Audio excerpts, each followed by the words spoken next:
Oh, I am so late on this one. What is going on, folks? Hope you're all doing well. Welcome back to more esports talk. I lightly touched on, I guess I talked about the majority of the beef between XQC and Ninja and Ninja's wife Jess and Ninja's brother Jonathan and the whole Ninja clan getting involved. I think I'm going to break that down in the future for all of you guys because I'm going to be honest. I really do feel bad for a guy like Ninja. I'm not going to defend all of his actions and all of his takes out there, but this community is absolutely nuts. I mean that in a very good way sometimes, and the other side of things, we do see the craziness involved in all of this. If you guys want that, make sure to leave a comment or anything else down below as well. I can break down the beef between XQC and Ninja, which is still ongoing. I want to touch on, though, one point that a lot of us can probably agree with might be the biggest roast we have seen throughout this year in 2020 for gaming, and we needed this, okay? And I'll touch on the other side of things as well, but this is just so shocking. I had a tweet about this, guys. Can you imagine in the past 8 days, you sit down 8 days ago,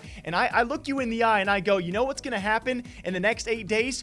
Prepare yourself, okay? Dr. Disrespect is going to be banned, and we're not going to know why for at least a week. There's going to be people out there who say he is absolutely done, not only on Twitch, but in general, but they're not going to tell you exactly why. Then Donald Trump, the president of the United States, is also going to be banned. Alongside that, Brazil is going to go crazy in the CSGO scene. A young 16-year-old pro is going to be called out for using cheats. Tfue is going to be natural or not natural. Who the heck knows? And alongside that, Ninja is going to roast the heck out of Alinity. Would you believe me if I said all that? And by the way, I missed so much else. Because after all this beef, it's Slasher with a simple tweet saying, hey, we need a 2v2 best of 3 for charity. By the way, the charity joke, if you guys don't get it, you got to read the entire thread or watch our previous video. He said this calls for an XQC plus Adept, that's his girlfriend, by the way, versus Ninja and Jay Ghosty, that's also Jessica Blevins, Ninja's wife. Again, 2v2 best of 3 for charity. To which Alinity responds out of nowhere in this thread and says, oh, this is an easy bet. Team Ninja loses easy. And hey, I'm always going to be honest with you guys, okay? I have covered the Alinity case, and you know my take on that. I don't agree with what was done, all right? When it comes time for her tweet, I think a lot of us can agree. It was a pretty simple tweet, right? It's simply responding to Ninja about a 2v2 with XQC and his girl, Ninja and his girl, and all Alinity does is say, oh, easy, Ninja's team loses. And you know what Ninja does?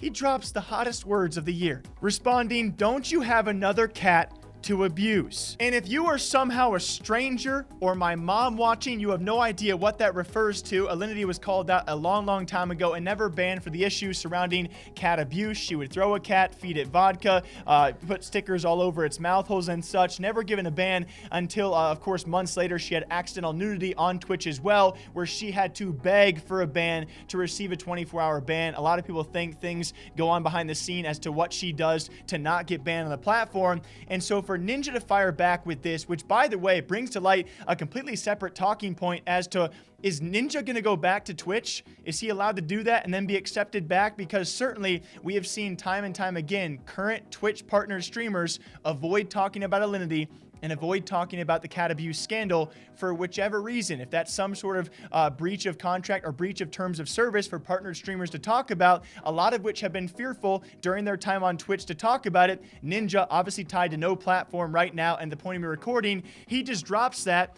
I don't know if he's allowed to say that and then go back to Twitch. Either way, that just sparked a whole reel of things. Alinity first responding saying, you have no class, it's only a playful joke, and you have to be rude like this? Pretty shameful, dude. Ninja saying, oh, I was joking too. LOL, oh my gosh, can't take a joke? Come on, Alinity. Haha, jeez. To which Alinity finally goes, Ninja is the most toxic person in gaming. Fanatic Motor with a classic response saying, I think the vodka in your cat's mouth was more toxic. And that's that, guys. What do you think about this? Did Ninja just drop the hottest roast in gaming we have seen throughout the entire year? You know, me and the esports team, we were talking about this. Ninja was losing a fight. I don't know if he deserved to be losing the fight with him and Jessica and XQC. I'm sure we'll talk about that in the future, but he was certainly reeling. When it comes time for XQC's audience and those tweets, what people call being ratioed, obviously XQC's responses receiving far more traction and likes than Ninja's were, and apparently in the internet age, that determines who wins and loses a fight. So people thought that Ninja was reeling, and you know what we thought here is that Ninja was reeling. He thought,